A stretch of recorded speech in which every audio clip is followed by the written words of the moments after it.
Quản binh đông đảo, chẳng khác chi quản lý binh ít. Ấy là phép tắc quân cơ vậy. Chỉ huy đại quân trong trận đánh lớn, có khác gì chỉ huy một đội tiểu binh. Ấy là đạo lý của mệnh lệnh và chỉ huy vậy. Đại quân ra trận, nếu giữ được không rối loạn, không tan tác, là nhờ vào chính pháp và cách dụng binh thuận thế trời đất. Đạo dụng binh phải đánh vào điểm yếu của quân địch, như kẻ đói ăn sạch trứng, khiến địch chẳng còn đường thoát thân. Mọi cuộc chinh chiến thảy đều dàn quân trước nghiêm chỉnh.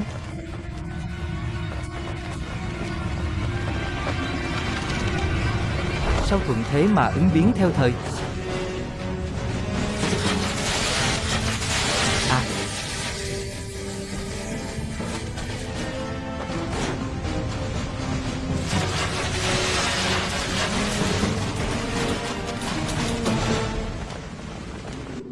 Ha ha ha, nhiều kiếm thế này, bao nhiêu kiếm đều bị ta thu sạch. Nay chẳng lo không có kiếm dùng nữa rồi. Hảo tướng quân quả thật mưu trí hơn người. Ha ha, phải đó, phải đó. Người giỏi dụng binh. Phép dụng binh tự như trời đất biến hóa khôn lường, như dòng sông chảy xiết, chẳng ngừng nghỉ, như nhật nguyệt luân phiên, sớm tối bất tận.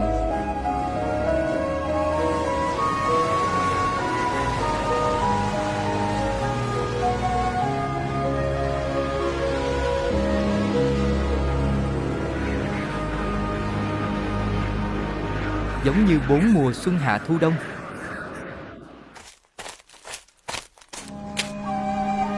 Cứ thế xoay vần, chết đi lại hồi sinh, tựa như âm luật, chỉ 5 âm cơ bản, nhưng lại biến ảo thiên hình vạn trạng, khiến người nghe mãi chẳng thấu. Sắc màu cũng chỉ có 5 màu, nhưng kết hợp cùng nhau lại khiến mắt người mê mẩn.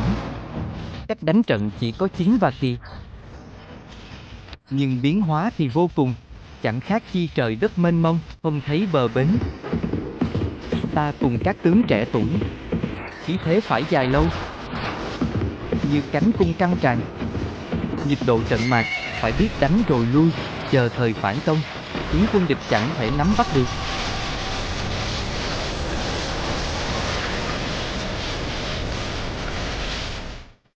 Bẩm báo tướng quân, quân ta giao chiến với quân Lý Tử, phó phân địch ta, hãy phát tín hiệu giả vờ rút lui. Tuân lệnh tướng quân.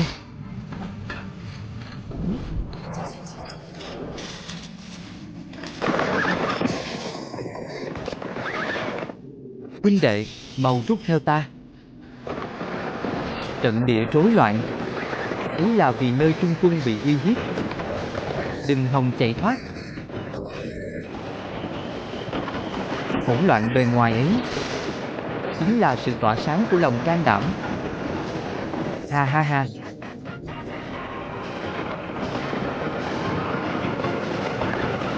Như lưỡi dao sắc bén, như ánh sáng mãnh liệt chiếu rọi. Quân địch đã rơi vào kế của ta. Lập tức lệnh cho quân thủ mai phục phóng tên. Tuân lệnh.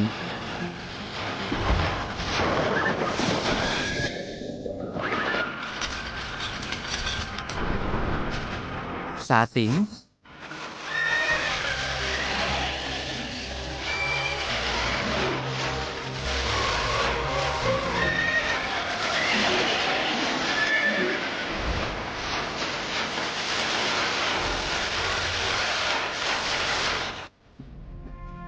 Một vị tướng thực sự cao minh, biết cách sử dụng binh sĩ để thắng trận, mà không nhất thiết phải khắc nghiệt với họ.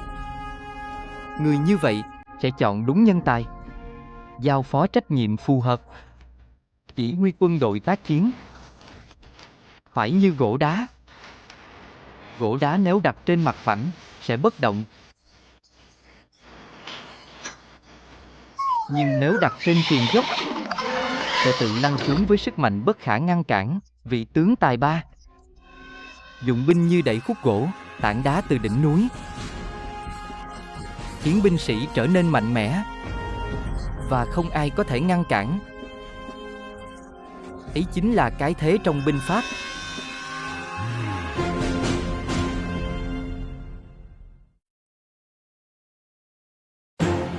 Chương 6: Ảo và thực.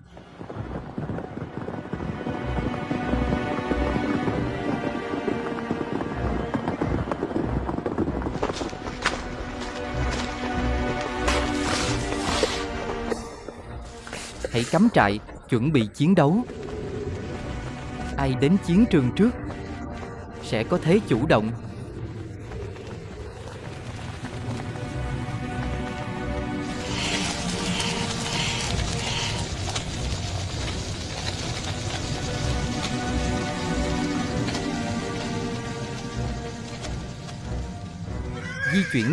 Di chuyển nhanh, phải đến chiến trường trước kẻ thù.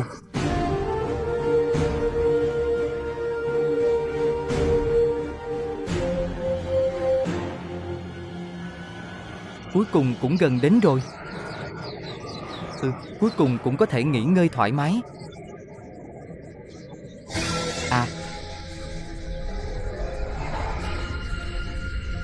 Không thể nào.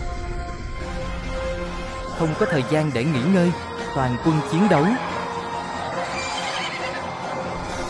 Kẻ đến sau mà vội vã lâm trận, chỉ uổng công, chỉ chuốc lấy thất bại.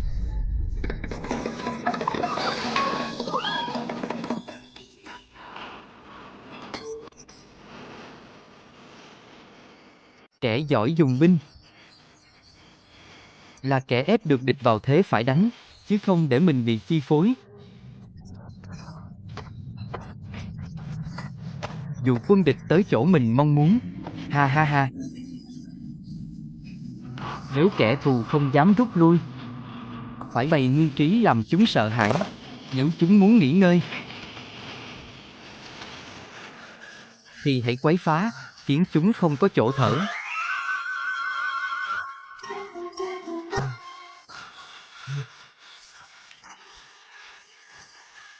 Nếu như địch bất động, binh lực tập trung vào một nơi, phải biết dùng mưu kế, làm cho kẻ thù không thể lường trước được. Làm thế nào có thể làm điều đó với sức mạnh của mình và lực lượng địch đang tập trung co cụm? Tập trung tất cả những thế mạnh của quân ta, quân giặc phân tán 10 nơi. Điều này sẽ tấn công kẻ thù với sức mạnh gấp 10 lần. Tại sao phải làm như vậy?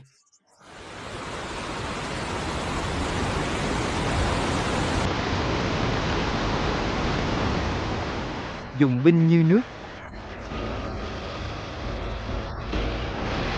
Nước chảy từ cao xuống thấp.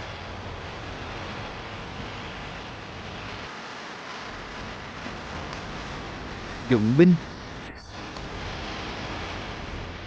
điều tất yếu.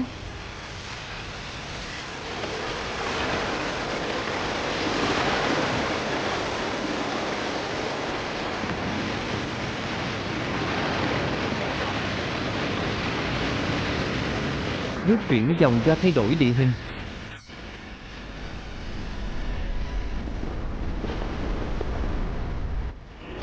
Dụng binh.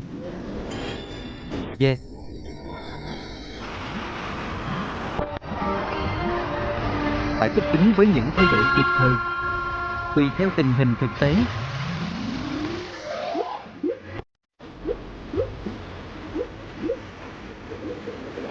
Phép dụng binh cũng thế, phải tùy thời mà biến hóa. Kẻ biết biến hóa theo thế trận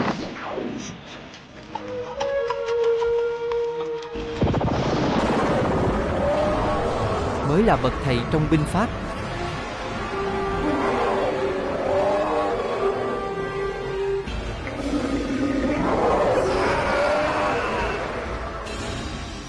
Dụng binh như ngũ hành tương sinh tương khắc. Kim, mộc, thủy, hỏa và thổ bổ sung cho nhau, bất kể ai thắng hay thua. Sự luân phiên của xuân, hạ, thu, đông như ngày dài đêm vắng. như trăng tròn rồi lại khuyết. Người nắm được đạo ấy, tất yếu là bậc trí giả trong trời đất.